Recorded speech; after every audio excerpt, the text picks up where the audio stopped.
You are in the Treehouse. Time to leave your worries outside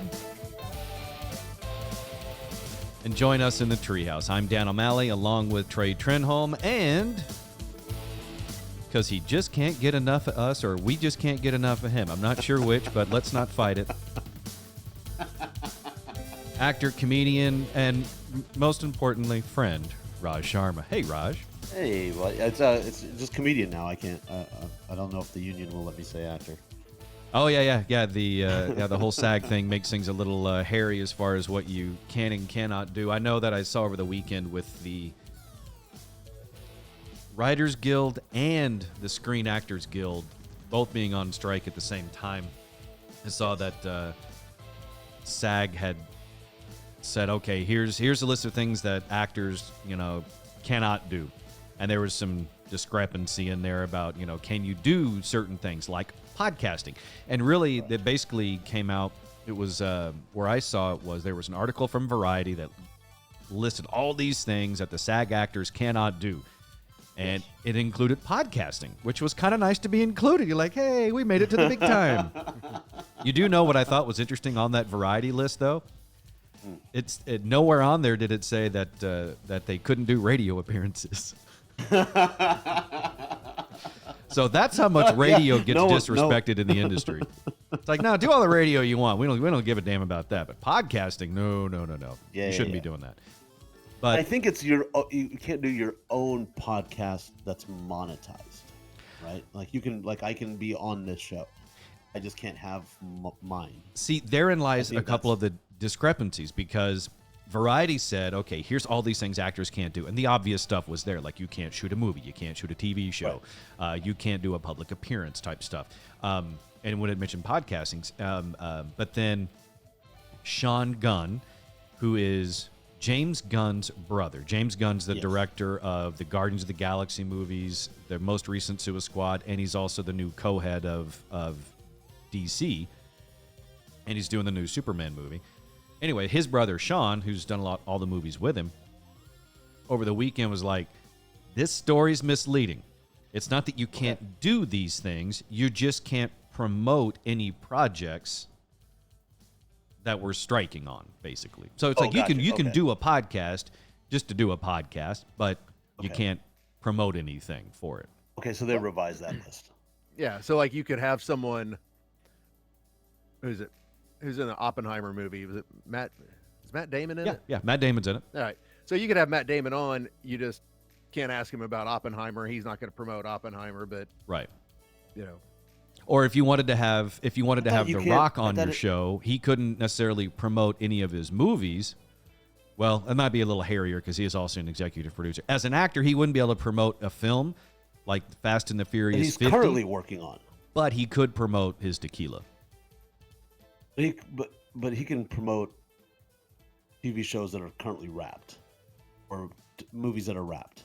I don't think they're supposed to do any promotion. Maybe we should ask somebody. Yeah. No.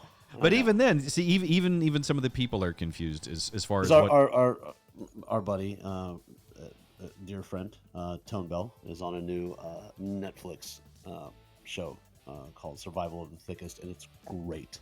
I've been watching it. And it's fantastic. And he's like, just because we're on strike doesn't mean you can't watch TV. So I think he promoted it that way. Like, hey, it's over. You can watch stuff that we're on. We just can't. I guess it can't actively go out and pitch a show that's I think they're going into a season 2. So that's what I thought. That's what I kind of gleaned from it, is you can talk about past projects that you've already done. Okay. I just don't think you can go, hey, I'm in the upcoming Fast and Furious 51. So The Rock's Revenge. The Rock's Revenge. And that's what every tequila hangover should be called, is just The Rock's Revenge. That's actually what Terramana stands for, The Rock's Revenge. And so that's it is kind of a confusing thing. So you saw the initial story, what actors can and can't do. Well, the obvious stuff is like, okay, well, if you're in the middle of a project, boom, you bounce. Because I saw, I think, a number of actors bounced in the middle of things that they were doing, like Carl Urban, who has been in tons of things. I think he was. I'm not sure what he was currently shooting, but he's one of the main guys in The Boys. He plays Gotcha. Butcher in The Boys, and I saw a thing of him getting on a plane saying like joining my brothers and sisters and done shooting because we're on strike. I heard there were a couple of people promoting a movie like at a premiere. It might have been for Oppenheimer with like Emily Blunt, Matt Damon, and Cillian Murphy, and right in the middle of it, they got word that SAG was on strike, so they all left their promotional stuff. Like we're in the middle of it. They're like, nope, we're done. They were at the London premiere, like on the red carpet. The call came in, and they all just got in their cars and left. Mm-hmm. Ninja smoking, they were out. Meanwhile, then you had Sean Gunn come out and say, okay, we can do these things, but we just can't. We can do some things, but we just can't promote certain things. And then I saw another thing, I think it was yesterday, and this made sense. It goes to what you were saying, Raj, about what Tone Bell had said. It's because he has this new episode or this new show on Netflix, so he's not allowed to promote it as a card-carrying SAG member. But someone else had posted similarly, don't boycott things in support of the actors and the workers trying to, get what's fair. Instead, keep watching these things so the numbers still show how important it is to have actual creators as opposed to artificial intelligence or whatever and all this stuff. So it's kind of confusing. It's like it depends on which side you fall on. It's like, well, do you want to support the actors by boycotting or something? It's like, no, keep watching their stuff. Yes. They're just not going to promote things that line the pockets of the people, that are oppressing them. Yes, and apparently my Netflix suggestions are well received. So, such as, but just one person, I believe it's your stepmom. Oh, that's right. So Trey, have you met my stepmom Carol? She and my dad came to town years and years ago, and of course I took them to the Loon to eat dinner once. Yeah. And I met her I've met her one or two times. Yes. So I just went. The Loon had food. That was in my head. Oh my God, the Loon had amazing food. It wasn't really known for its food, by the way. Yeah. It was just the drinks. How stiff the pour was. The drinks are what got you in the door, and then the food is what kept you coming back for more. No, it was still the strong drinks. It just happened to be that the food was also really damn good. Okay. So anyway, Trey, I don't think I've told you this, but I told Raj very recently. My stepmom, Carol, is a massive fan of the podcast. She loves it. And on a previous episode with Raj where we talked about the American Gladiators documentary. Yes, which I've watched since then. So is my stepmom. She sent me a text. She's like, oh my God. I love that. I love that American Gladiators documentary. Tell Raj, thanks for the recommendation. So I would like to recommend to you Survival of the Thickest. It's a great show, and our buddy Tone is on it. I still need to watch Drink Masters, where Tone is the host. Yes. So anyway, that's really nice too. So the SAG stuff going on, it's striking, and I'm glad that you were able to still do the Raj. I'm still glad you were able to still do the show. I'll if they're replacing, if The Rock is on strike, I'll cross the line. I'll cross. You'll be a scab. I'll take all of it. I'll take all of his movies. I'll take all of his tequila money. Whatever you need me to do. It's not so much scabbing as it is more like a proxy. Yeah, it's The Rock, the Raj. We'll figure it out. Yeah, you'll do it just for 10% of what he was going to make. No kidding. Yeah. Isn't this the wildest time in the world that we're living in? He's the highest paid actor in Hollywood. I'm not even making that up. He is the most. I will say his acting has gotten much better over the 20 plus years he's been doing it. Yeah, you know what? It's my new Back to the Future. Anytime Central Intelligence is on with him and Kevin Hart, I have to watch it. It's so good. I have seen it. I will admit, I watched it and I liked it. It was good, and maybe good. It was something special about seeing The Rock in jorts. I don't know. Just the sheer size of him next to Kevin is hilarious to me. I'm still surprised that they were not picked to do, or maybe they did at one point. They were talked about doing a Twins reboot with the two of Yes, them. they did. Yeah, Yeah. they did. I think they, 'cause The Rock has to executive produce everything now. Oh, So I yeah. think they couldn't get the rights to do it where he could be. I think he would just be just be an actor and not Oh, produce I it. see. So I think that's what the hiccup was. So I understand. So I guess some people give him flack for that. I don't know why. To me, it's the same thing in the music industry. It's like, who was it in on the rap side of things in the industry where they were like, own your masters, own your masters, yeah. own your masters. And that's something that's a huge thing in the music industry. But to, Yes. as far as owning your own music, because what happens is these recording labels will sign an artist and they're going to own what you produce. And that's sort of the standard initial thing. It's a massive thing. It's a huge undertaking for an artist to acquire the rights to their own stuff. Yeah.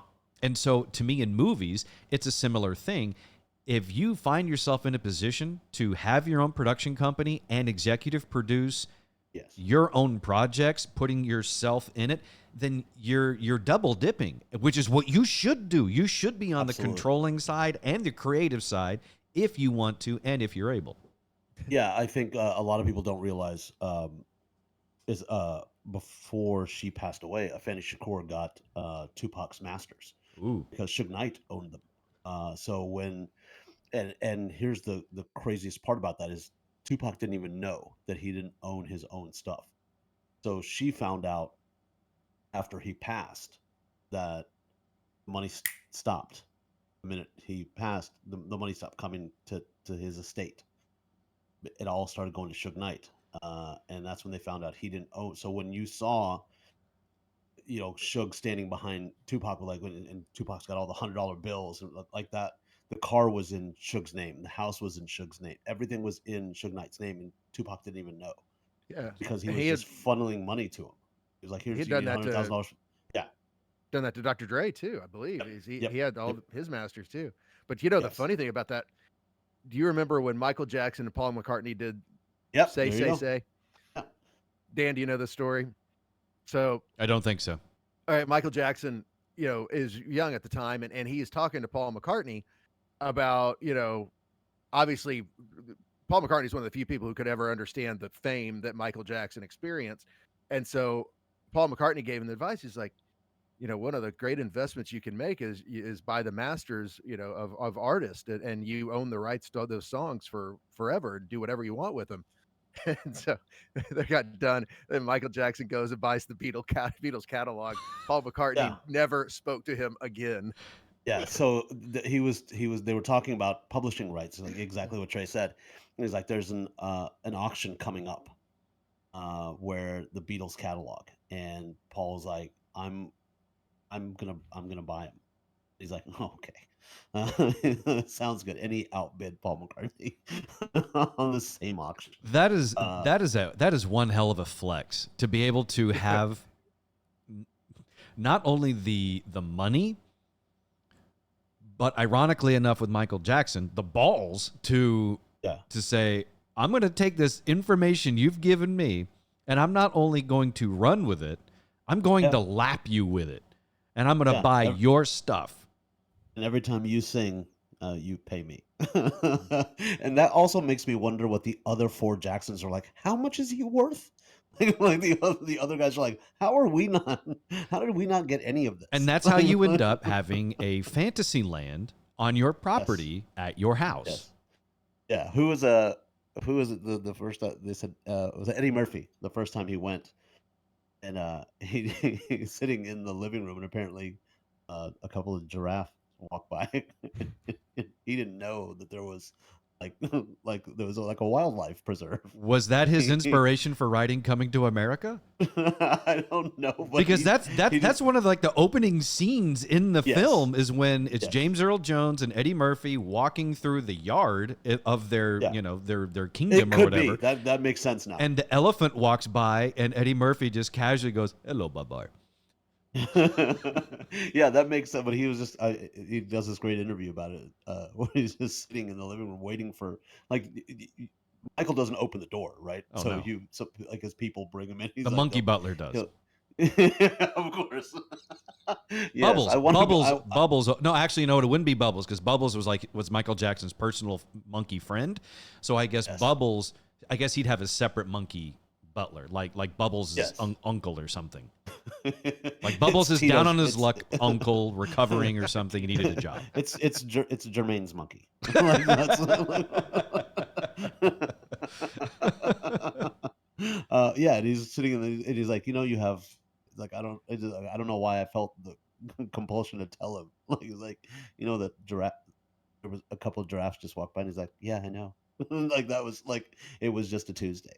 He's like, "I'm just you have giraffe money." Yeah. He's like, "Yeah, I'm aware." It starts with 2 giraffes, and then it's going to be the 2 apes, and then eventually it's going to be 2 cassowaries or ostriches. And basically, Michael Jackson had enough money to not just buy the ark, but all the animals in it. It's MJ's arc. Yeah. So I mean, it's one thing. It's one thing to have. It's one thing to be able to say, "Ooh, I'm so rich, I've got you money." It's another thing to say, "I've got God money." Yeah. Yeah, that's yeah, I want I want I want monkey butler money. That's why I'm buying my lottery ticket. You don't If I want 2 win, by 2. You just want one. I don't want one monkey butler. That's it. And I just want you to get so used to it that when he doesn't open the door, you're like, "What happened to the monkey butler?" Like, that's Is it his day that's off? all. Like, what's? I just kind of figured he lived here. I like your thinking. I like the idea of not being so greedy that you need an entire zoo in your home. You just want the one monkey butler. I think for Yeah. me though, I don't want to be so bougie as to where I'd demand or hire a monkey butler for the house, but I feel like I would be bougie enough to to have the money to where I have a really cool yacht, but I have a monkey captain.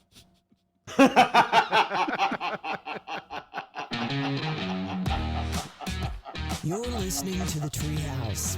Visit us online at treehouseonair.com. I mean, just imagine the outfit. It's so much better. It's so much better than a butler's outfit. You got the little hat. I mean, come on. It would have changed Gilligan's Island completely.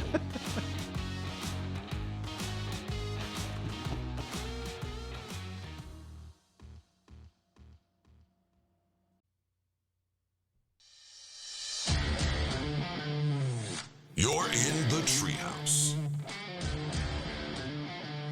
Visit us online at treehouseonair.com. This segment of the Treehouse is brought to you by Cook DFW Roofing and Restoration. 833 Cook DFW is their phone number. Give them a call for your free roof inspection. 833 Cook DFW. The website cookdfw.com. You want to make sure your roof withstood the previous storm and is ready for the next one, which you know is going to happen. Call our friends at Cook DFW Roofing and Restoration. Again, for that free roof inspection, 833 Cook DFW. I'll admit it, Raj. As soon as you mentioned monkey butler, I started thinking about different occupations for the monkeys and what I would want, and I was like, oh. As soon as I got the picture in my head of the monkey wearing the captain's hat and at the helm of the boat, I was like, oh yeah, I'm gonna stick this in there. I want it to I want that for you, right? And I want it to be so normal that he's at the helm of the yacht that nobody even, as we walk by, we're just like, Glenn, and just keep walking like that. Nobody Assuming you questions would it. name assuming that you would name the monkey Glenn. But I'm just like, Glenn, how are you? And just keep walking. And Yeah. No, that makes only- sense. It's sort of like giving a dog like a human name, like you call your Yes. dog Bob, or in this case you call the monkey Glenn. But you got to keep him. Or I got a better one. I'm gonna call the monkey Captain Ron. So that way, when I go past, when I go through and see him at the helm, I can salute him and say, Captain Ron. And he salutes him back. It's the greatest. And that's how you know somebody's new to the yacht. Is when they're like, hey, do you know there's a monkey? Like, yeah, that's Ron. Yeah. What are you talking about? No, and that would be the ship's orientation for any guests. Like, let's say that even though they're $5 billion in debt, iHeart, let's say on a wild hair, wants to rent a yacht for the week to go to France and promote a dumb podcast. I'd be more than happy to rent them my yacht that they can take. But I'm not going to give them the heads up about the monkey captain. I'm just simply going to refer to the captain in the paperwork as his respected title and name, which would be Captain Ron. So that way, when Bob Pittman or Rich Bressler, the CEO and COO of iHeart, walk onto the bridge, all they see is Captain Ron, and they're obviously expecting a human because, let's face it, they're full of stereotypes. Instead, they get a chimpanzee wearing a captain's hat and no pants, and he's standing there at the helm waiting for the salute, because we're not going anywhere until you recognize the rank.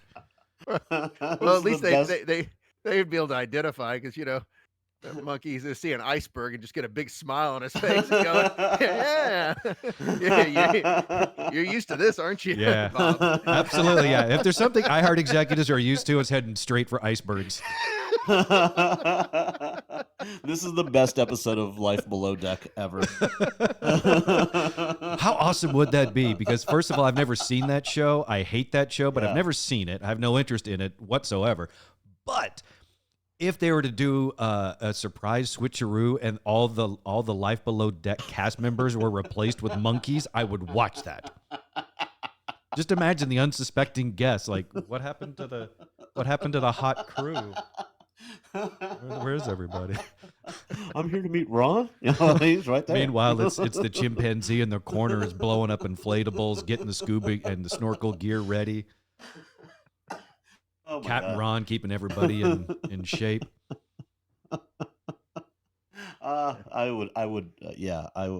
want. Now I'm gonna buy a lottery ticket for you, and I think tonight's is $900 million. Is that what it's up to? The Powerball? Jesus. Yeah. So Yeah, I need think, to play that. Yeah, and we should all play it. If one of us wins, we have to employ the monkeys. If one of us wins the $900 million, we'll do a quick pact right now. If one of us wins the $900 million, we then fund the other two people on the show right now. So that way everyone's comfy. And whoever wins still gets the most money, obviously. But at least the other two are comfy to where then we can just do whatever the hell we want. And if we want to do a podcast for the hell of it, we can. Or if we don't want to, we don't have to. But if we want to do it, from our new yacht with the monkey crew, we could totally do that too. And I just wanted, if I could throw in every week on the podcast, Captain Ron has to be a guest, even though he doesn't say anything. Doesn't have to. His He just presence needs a window. alone.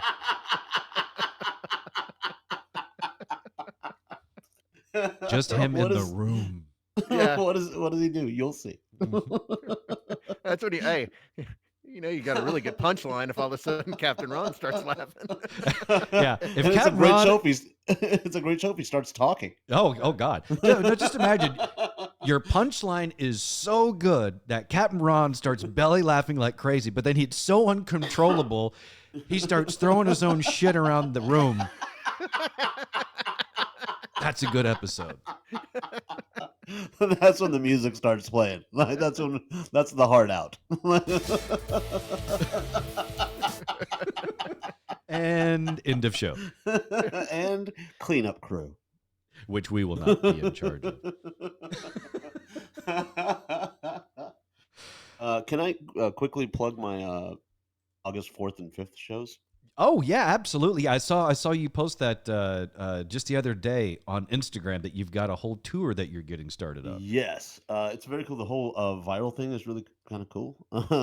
So Yeah, going viral is it's the step weird. before getting paid. Yeah, it's like people are sending me free stuff, which is kind of cool. I got socks. I got socks coming. I have a candy company that's sending me a whole gift. I'm like, you haven't seen my act. I'm like, I don't know what you're basing this swag off of, but thank you. And then so I got starting August 4th and 5th at the Dallas Comedy Club. Tickets are already selling. Like there's a a singles group that's making an event out of it. So get your tickets now before, because there's 1,500 people in this singles group. Nice. It's So you're in doing Dallas. stand-up slash matchmaking now. It's the Indian in me that wants to arrange the marriages. You just can't help it. I can't help, but I want everybody to be married to and to watch my stand up. But yeah, we got August in Texas, August 4th and 5th in Dallas, the 16th in Houston, the 20th in San Antonio. And then I posted this thing. I'm like, hey, tell me what cities to come to, because my agent was like, ask your Instagram followers like where they want to see you perform, and we'll just do this whole September, October fall tour. And the response is cool, man. I got a couple of people from like Barcelona. I'm like, okay, that's weird. That's weird. But okay. And then somebody's like, hey, how about Brazil? I'm like, I don't know if there's Indian people in Brazil. I don't know how it works. I don't know if we're a novelty, but I will come. I told the guy, I was It's like, called I'll the be there. briefcase full of cash, and then I'll be there. Yeah, and then offers started coming in. I just looked at my phone when we just went to a little break, and some more offers coming in and it's really cool. It's based off of Instagram, and it's weird. I'm not gonna lie, I'm enjoying it. You should. I'm enjoying it. It's just super like, hey, can we send you candy? And I'm like, yeah. You think I'm gonna eat it? No. Like, I remember years ago I was working with Brian Regan, and he has church groups that come out because he's 100% clean comic and he's brilliant. He has all these church groups come in, and they bring in these sweet old ladies will bring in like cupcakes and cookies and carrot cake, all the stuff. And I just remember being this is the last time he did the improv. He went to theaters after this. But I walk in to the back, and he's standing there. It's like every part, every table, every side table is covered in some sort of baked good. And I grab a cookie, and I remember going to eat it, and he slaps the shit out of my hand. Like the cookie goes flat, and I'm like, oh, my bad. That's for you, clearly. And he's like, no, you can eat it. Do you know who made it? And I was like, no. He's like, exactly. So I don't know what happened to him in the past, but he had a look on his face like, go for it at your own risk. And I go, well, what do you do with all this stuff? And he goes, I'll show you. And he went into the kitchen, and he grabbed the industrial trash can and just kind of shoveled it all into the trash can. I was like, oh my God, really? He's like, no, I have no idea who. It's very sweet that they do that. Right. But I don't know who's made it. That was actually something we had to contend with quite a bit doing the radio show, because people would bring us stuff all the time, and that included food. They brought food a lot, which was very sweet. I was there a few times where a food delivery did happen. But we didn't typically eat it because we didn't know who actually brought it. We may not have known the person who made it or brought it. So we trusted food that came from people we trusted. Yeah. We trusted sealed bottles of liquor, because as long as that seal's not broken, we'll trust that.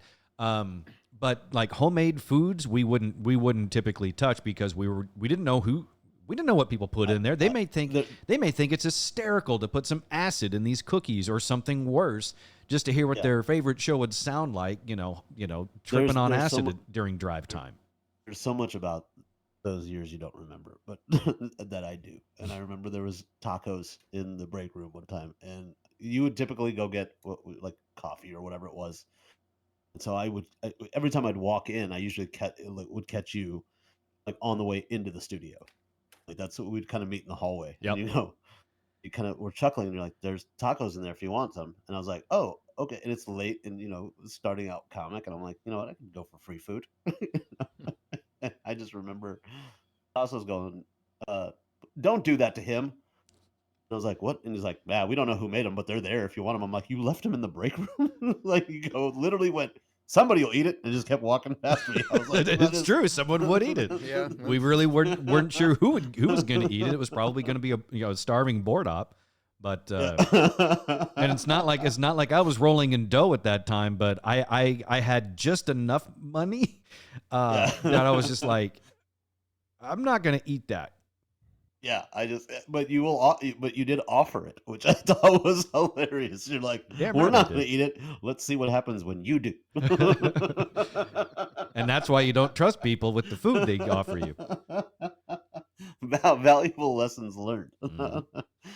I thought we were just sharing, like, oh, this is the nicest radio show ever. They're like, hey, have dinner with us, like late night, have a late night supper with us, and you're just going, let's see if he eats it.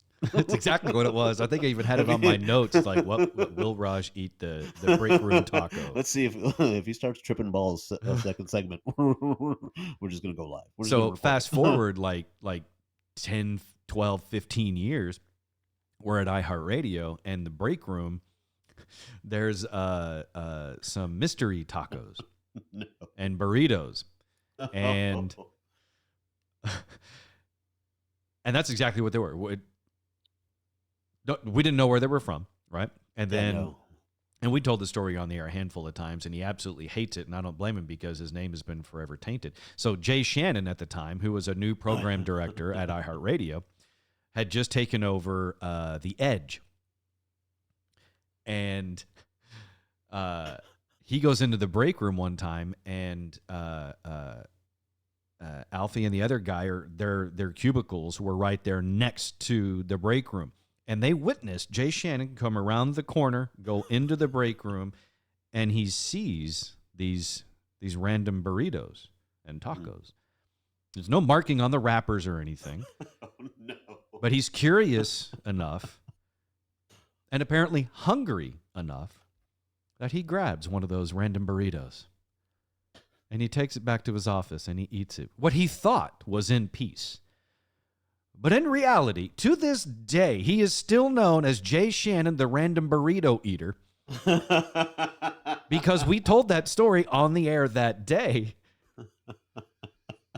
And at some point, someone, I don't know who, really wasn't me, had taken a photo of him and random burrito and photoshopped them and put them together and slapped all these flyers up around the iHeart studio offices as Jay Shannon random burrito scarfing down on a random burrito, and that's how most listeners still know who Jay Shannon is, because he's the random burrito eater. That's wild. I've not ever been I think that hungry, where I'm like, I don't know where it's from, but I'm gonna chance eat it. that burrito. There was one person. There was one person that I actually trusted to bring food, and this is when I was working at the Fan with Sean Salisbury in the afternoons. We had to do lots of live remotes, not as many as some of the sports stations do, but because why the hell they ever make the Musers do a McDonald's remote on like a Wednesday morning? I heard this once. They were doing a remote at McDonald's, some random McDonald's, and I think in the mid-cities, their entire show live in a McDonald's. You're talking about one of the most successful shows in the country, and they're schlubbing them out to Mickey D's breakfast. Anyway, Sean Salisbury and I were at a Rangers game for a live broadcast, and the Rangers, if you ever watch Rangers games on TV, there was the cookie lady. The cookie lady was this very sweet lady. She made cookies almost every game, and she would bring them to the broadcast team. So like Tom Grieve and whoever else was in the broadcast booth, they always got cookies delivered from the cookie lady. And I felt very much in the club the first time Salisbury and I are out in their like little remote truck outside the stadium, and she walks by and she hands us cookies. I was like, I feel like I've kind of reached a new pinnacle in my career. I've now been offered a cookie from the cookie lady. Her I trusted. And I ate her cookies because that's a sweet old lady. May she rest in peace. I hope it had nothing to do with the cookies, but her cookies I trusted, and I'm still here. God forbid she was poisoning her own cookies. That would be hilarious. I don't know what I assume natural causes. Okay, well, I mean, there was a cookie bro that wanted to elbow his way into the market. I don't know. But the saddest thing about the whole thing with the radio station is, if people would leave food in the break room and it would be, like vultures, and like Dan said, but because it didn't have a label on it, everyone, raised an eyebrow. But, some guy could have, crapped in a tortilla, wrapped it in foil, and then gone and stolen a Chipotle bag and put it on there, and everyone been like, "Oh hell yeah, Chipotle!" You throw a little rice in there, and you may not know the difference. Oh God! Visually, you visually may not know the difference. Oh, gotcha. Okay. I would know. I say that as a massive Chipotle fan. I've never had it, so I would be safe. I would not venture into the. Raj, you filled need to tortilla. go. You need to go have some Chipotle. You do. I'll take you, Raj. I'll take you, so that way you're not intimidated or overwhelmed by the experience. I'll pass. It's just it's like Subway, but for Mexican food. Like I don't understand. Like I don't understand the concept. This is why you need to go so you can understand it. So if you want to make fun of it in the future, you at least have, I never. something to That's draw the thing. from. I never make fun of it. I've never had. It just doesn't look like. So you don't like Doesn't Taco look- Bell? No. I mean, I grew up on Taco Bell. Okay. But there's Raj like may look there's Indian, two people. and he may be Indian to a certain extent, but he's an American Oh. from Mesquite. The man knows Taco Bell. If you told, like I can almost guarantee this. If you said to Indian people like tomorrow, no, just for one day, no Indians in the U.S. eat Taco Bell, they'd close. That's the only thing. Like when my dad was vegetarian, so that was his like when that opened in Mesquite, when there was a Taco Bell that opened, it was like God had answered his prayers. Like his thing was two tostadas and a bean burrito, and that guy was like literally like in heaven. And he still felt like it was God answering his prayers after he ate it? 100%. He's like, this is so good. I'm like, because we'd go to McDonald's as a kid, all he could have was fries. Oh, yeah. That's it. And then not even then, McDonald's started doing this for vegetarian. Like, I promise you it was for Indians. They are the only ones that can say I think one of the only ones that can say that their French fries are gluten-free because there's no cross-contamination, because they have dedicated fryers for they don't mix the nuggets in with the fries. Mm-hmm. Oh, And yeah. when my dad found out, like, oh my, you can have the fries, it's not mixed in with the meat. I remember like going to McDonald's to get fries and going to Taco Bell to get a burrito. And like that man was in fast food heaven. It probably led to his quadruple bypass, but still. Was that still God answering prayers, or? Well, when he came through, he's like, see, prayers have been answered. Let's go to Taco Bell. I'm like, I don't know if you're supposed to do that again. I don't know if that's So very- here's what we're gonna do, because I'm still in town. Like, we haven't gone back to St. Thomas yet. So while I'm here, I've already had way too much Chipotle because I can get it quickly and healthy for the most part. But I'm going to use that as a tease going into our final segment today, because I want to take you to Chipotle, because along with Chipotle, there's been some other things that I have missed that I've been taking advantage of being back home in Dallas. okay. So I'm going to take you, Raj. I don't. You can take. Do I have to eat it? You know I'll what? go No, with you you. don't I'll have go to. with You don't you. have to. You can actually just sit there and you can just watch me eat slowly while we make eye contact. You're listening to The Treehouse. Visit us online at treehouseonair.com.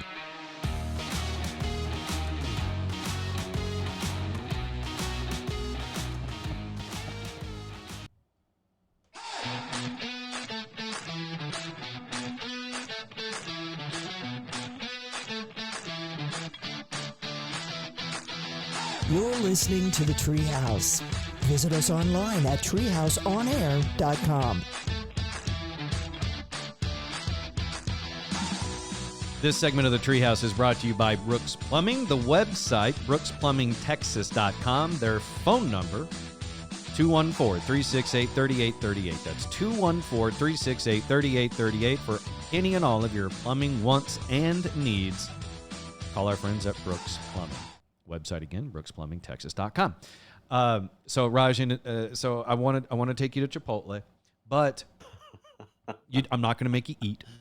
Okay.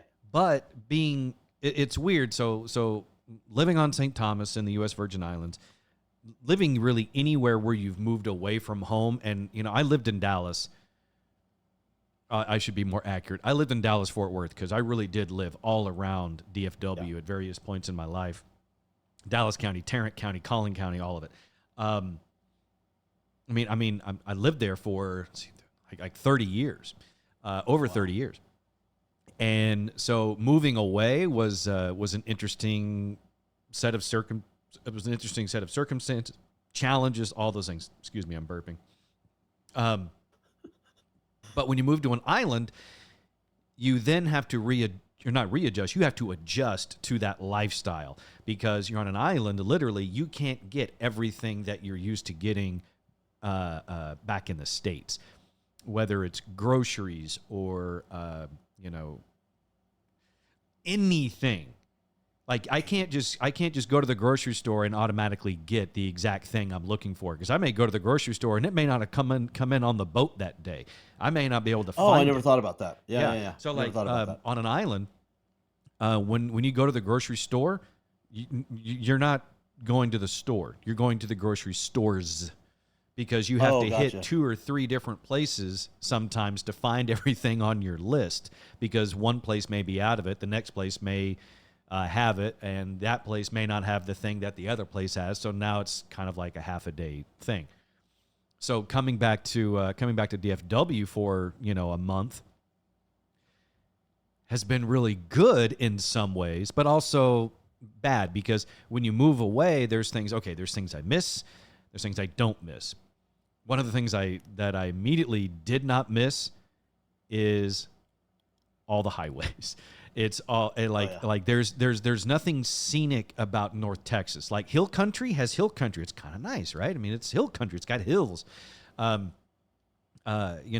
Texas coast has water. I mean, Texas has some really pretty vistas, right? Well, North Texas is basically a void of vistas, with the exception of like the Cedar Hill area. Everything's just kind of flat and everything's concrete. So I don't miss that. But I do miss having all the food at my fingertips. Because there's no Chipotle on St. Thomas. There's a couple of Wendy's, there's a couple of McDonald's, but they don't have all the same things that those places have here in North Texas. Really? Yeah, I can't tell you how many times I've tried to go through like the Wendy's drive-through and just try to get a grilled chicken sandwich because the grilled chicken sandwich at Wendy's is actually pretty good, but they never have it. It's basically burger, no burger. They don't, and they don't have the chili there either. Oh, interesting. I've never had the Wendy's chili, but it's a big seller. You've never had Wendy's chili? That's good. that should be the slogan. I mean, it's Wendy's chili. But you have to say it with the shrug. It's like, it's good. It's one of the surprising things. It's actually pretty solid. Yeah, you wouldn't typically think that a selling point for any restaurant would be fast food chili, but they have because the nuggets are solid. Mm-hmm. They've got those. Yep. They just don't have a grilled chicken sandwich. Not on the island. So they have one in Texas. You can get one, and like I said, it's pretty good, but they don't have it in the island. Other things is like I actually made a list because the other day I was sitting around, I was kind of bored. I was like, okay, these are things I miss about being in Texas, and there are some things I don't miss. And I mentioned grocery stores. When we first got here, and the closest grocery store just happened to be a Whole Foods. And it really didn't matter if it was an Albertsons, a Whole Foods, an H-E-B would have been awesome. Any grocery store here is amazing because it's big and it had everything I wanted. And it was clean and bright. Yeah. And it had everything I wanted in one store. So when we went to the grocery store, we grabbed a cart and we're like, look at all this stuff. It's like it's been almost a year since we've been able to go to one grocery store and absolutely get everything on our list in one place. And you guys are clearly doing well because you have Whole Foods money. So that's good. That's good. Well, here's the other thing that I miss. You've invested well. Well, no, that's the other thing I miss about Texas living and stateside living is things are cheaper here, even when you think they're not, because things on an island are more expensive. So, like if I want to get like a big tall thing of egg whites. Mm-hmm. On the island, that will cost me $10 or $11. Wow! For just egg whites. Meanwhile, at Whole Foods, $5. Wow. Okay. Now, some things are the same price. Like I can get a dozen eggs for basically the same price on the island as I can in Texas. So it's weird how different things will be priced higher and the same. That's that. There's doesn't Now seem I to be know a why rhyme there's or no. reason. Now I know why there's no grilled chicken sandwich. Well, actually, you would think it'd be easy to do a grilled chicken sandwich, and Trey's smiling because he knows what I'm going to say here. Is because on the island there are chickens everywhere. You can just grab a chicken, throw it on the grill. That's honestly, of all the things, poultry, anything poultry related, I would not think would be a shortage on the island because you drive around, there are chickens everywhere. They're laying eggs. There's chickens. Someone's just gotten lazy and didn't want to go kill the chicken or beat the eggs. And that's what it is right there. That's that thing called island time, which is it's like, yeah, there's a chicken out there, but I don't feel like going to get it and making it for you. So the grocery stores I missed, grocery prices I've missed. I've missed the internet. We have internet there. It's just not as fast. I was so excited the first night that we were in our Airbnb with the internet. You know what I sent Trey, Raj? I sent him a screen cap of the speed test I ran. I was like, look at this. We're going to do some serious podcasting. There's going to be no lag whatsoever. That's the most Indian thing I think you've ever done. I'd have to agree. I saved this list to go over it with you, Raj, as opposed to going over it with Heather McKinney from Sinisterhood, because I knew you'd appreciate my speed test more. I also missed all the food, like being able to really get any damn piece of food, any restaurant or whatever I wanted, because St. Thomas, it's very limited. And a lot of the stuff we have on St. Thomas is limited because a lot of it is tourist stuff. Okay. What is tourist food? Well, I mean, it's some of it's going to be like high-end restaurants and things. Like if you just live in a place and half the restaurants are fine dining, you're like, well, that really limits my options. It's hilarious that you have like steak or Wendy's. Have you been on a cruise ship to St. Thomas, Raj? Because that's pretty accurate. You guys want lobster or chili? Or there's that chicken that's right there crossing the road. You can have that. You can just take it. Take that all you want. You should just take the chicken through the drive-thru and be like, "I'll be back in 15 minutes." Exactly. Take this.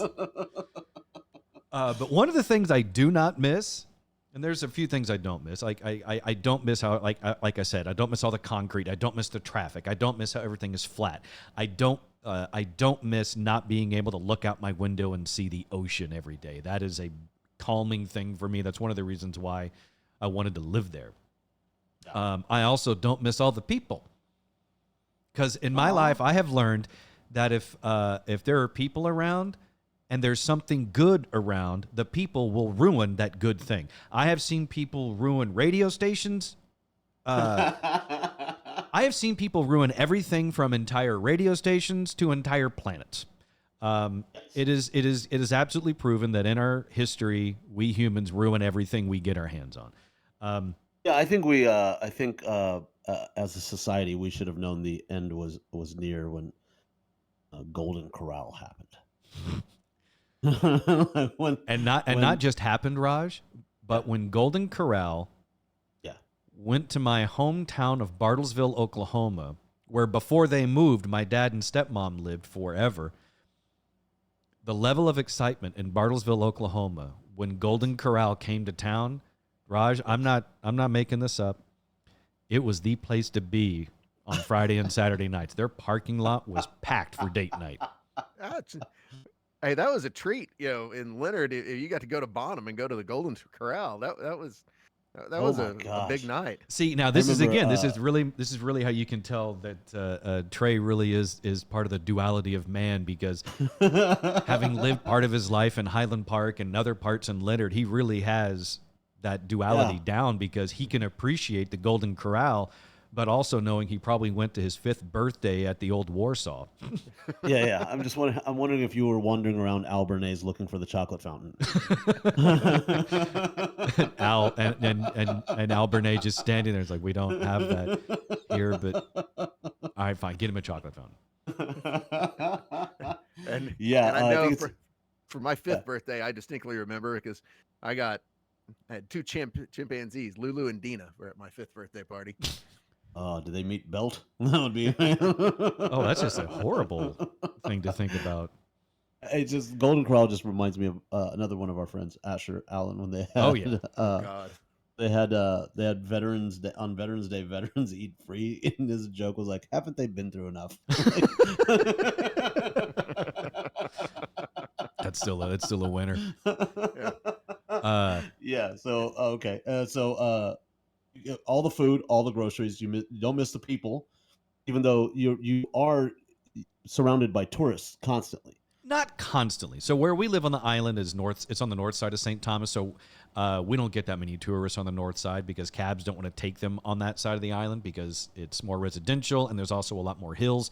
And the cabbies don't really like driving up steep hills very often. Oh, gotcha. Okay. But they're Raj, don't think that Dan is amongst the people. He's on a hill. Oh, gotcha. He's above. He's got he's above the common folk. That's why he was the first it's place. not was Beverly Hills, Trey. The first place was Whole Foods. I was like, oh, that's on my vision board. I prefaced it by saying it was the closest grocery store. That's why we went. Sure. It Whole wasn't Foods some sort of a weird flex. Like I just said, Whole Foods is on my vision board. I'm trying to manifest that kind of money. So interestingly, one of the things I actually wrote down on my list of things that I miss and don't miss. Okay. At the same time, Amazon. So we can get Amazon. We can get some things from Amazon delivered to the island. That's where you have to enter your address. Like, let's say there's a webcam I want. I have to scroll through the different options to see if I can find the one that I want and a seller that will ship it to the islands. Because sometimes you may find something you want and then it stops at, Miami.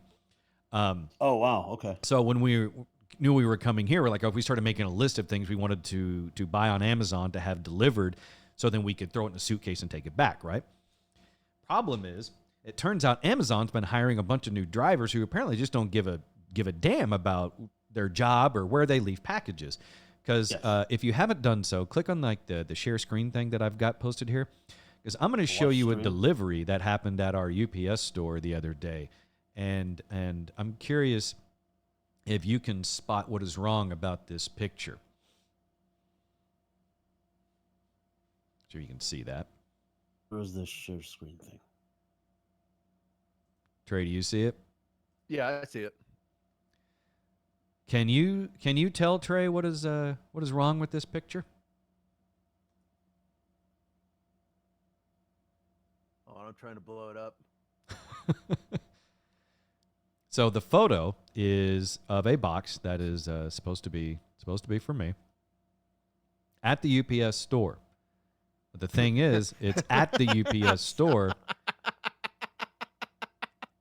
not inside the UPS store. Because apparently when the delivery happened, it was outside of the business hours of the UPS store. So the Amazon delivery guy left the package outside the front door of the UPS store. He did his job. And took the photo of it, confirming delivery, thinking, aha, I have done my job. My work here is done. I have left this package at the location. Dude, this is not a residence. That is at a strip mall in Dallas. I am stunned that I ever got that package. Really? Do you think there's people going anonymous package outside of a store? Let me pick that up. I would have assumed so, but I guess maybe not. I thought, it's like people will maybe they think that they're not going to bother stealing a package off the front porch of a UPS store because maybe they think it's not a good item because only good items will make it to an actual front porch of a house. So maybe they see like grabbing a package in front of the UPS store. It's like, well, clearly there's nothing good in there. They think that's so preposterous and so stupid that's got to be a trap. No one's going to take that. Or this is just how adorably white you guys are. Like somebody would have clearly somebody would steal it. As a brown guy driving through that strip mall, if I saw a package outside, just a plain brown package outside of a UPS store, I'm like, we need to leave. That's a good point. Yeah, that's very solid. Someone's following instructions. Like, that's what that is.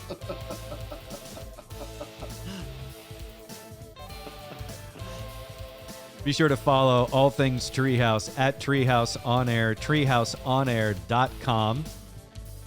And for me, it's at the Dan O'Malley. For Trey, it's at Trey Trinholm1. And for Raj, it's at Comedian Raj across all of our socials. Don't forget to take a look at Raj's tour starting in Texas coming up next month. August 4th and 5th here in Dallas at the Dallas Comedy Club in Deep Ellum. It's fantastic. Come by. Tickets are already selling. I think it'll be sold out pretty soon. So get your tickets now. Follow, like, listen, share, but most of all, listen to the Treehouse. We appreciate it. We'll see you next time in the Treehouse. Yeah.